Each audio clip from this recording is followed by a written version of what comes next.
Hello everyone, I'm here today in beautiful Port Sunlight for International Beatleweek 2025. We're outside Hulme Hall where Ringo had his first ever show with the Beatles. And I'm sitting in an English garden waiting for the sun and waiting for some lovely people who wanted to join me for some afternoon tea and a chat about our beloved Beatles.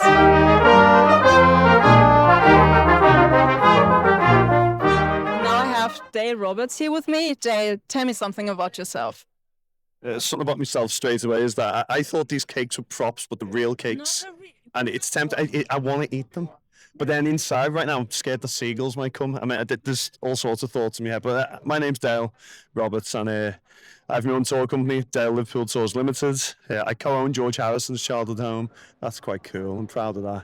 And I also tour guide on the Magic Missile. I'm also compere here at the Cavern Club as well for International Beatleweek. So yeah, that's a bit about myself. How many times have you been at Beatleweek? This is my 12th Beatle Week. My 8th Beatle Week working the festival itself, but I've been to Beatle Week 12 times. The first time I ever came, I remember I am a huge Beatle fan. I think that's why I've got the job I've got. But yeah, the first time I ever came, I remember going to the Adelphi Ballroom for the convention on the Sunday.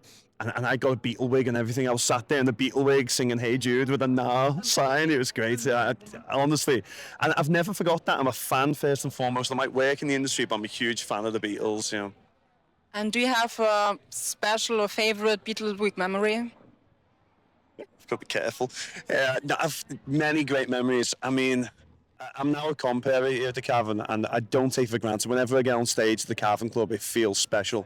But I was just saying just then, it was sat outside Hulme Hall. It was the first place that Ringo ever played with the Beatles. So the first place they ever performed as John, Paul, George and Ringo.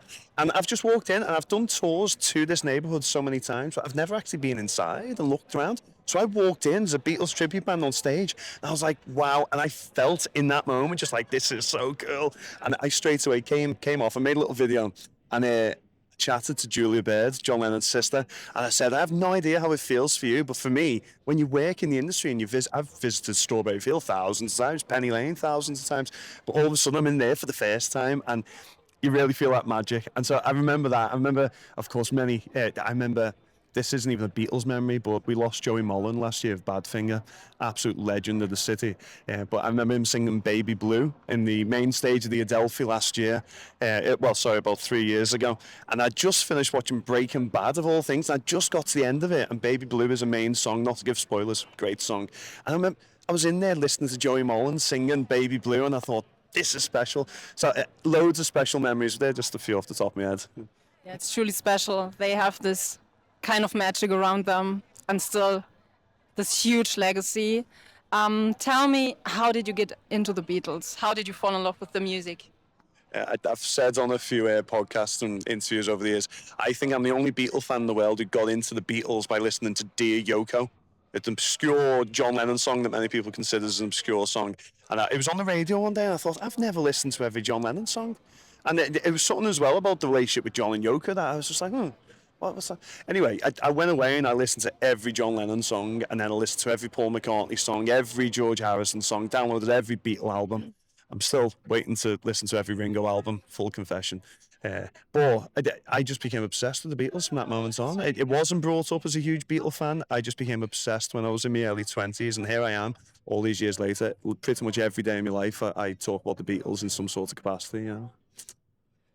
So you kind of got into them the other way around. Most of us start with the Beatles and then work our way up to the solo albums, and you had the other way around. Yeah, like for me, because I'm from Liverpool, you kind of always brought up with Yellow Submarine. You brought up like hearing various Beatles songs in terms of the classics. I became a Beatle fan in my early 20s, but in my early 20s I also became a dad. And before I was a huge Beatle fan, I'd already named my son Jude. So my son, he's going to be 13 soon. But yeah, I'm a huge Beatle fan. But even just before I became a huge Beatle fan, I had an appreciation for the Beatles. But of course, I didn't become an obsessive until my early to mid 20s. And it's mad as well because I'm still in my early to mid 20s now. Of course. Not a day older. Do you have any special, is there anything Beatles related that has special meaning to you? Like your son is named Jude, but not after the Beatles. Is there anything else? I recently done some work with the Cavern, with the great marketing team here at the Cavern Club, and we did some videos for the Magical Mystery Tour. And on one of the videos, I said about how "In My Life" is it's one of the most beautiful songs ever written. It's probably my favourite Beatles song. But John Lennon went on to say that "In My Life" was like a boring bus trip around the city of Liverpool. Now, for me, I don't believe in boring bus trips. I refuse to have them. I don't believe in boring bus trips. But I have got, it's my only Beatles tattoo. I've got the lyrics of "In My Life" tattooed on my arm, and it's a picture of my son as well. But yeah, it always makes me laugh because John said it was like a boring bus trip around the city of Liverpool. And I've done thousands of bus tours in Liverpool. But they're never boring. I refuse, yeah. Thank you, Dale. It was a pleasure.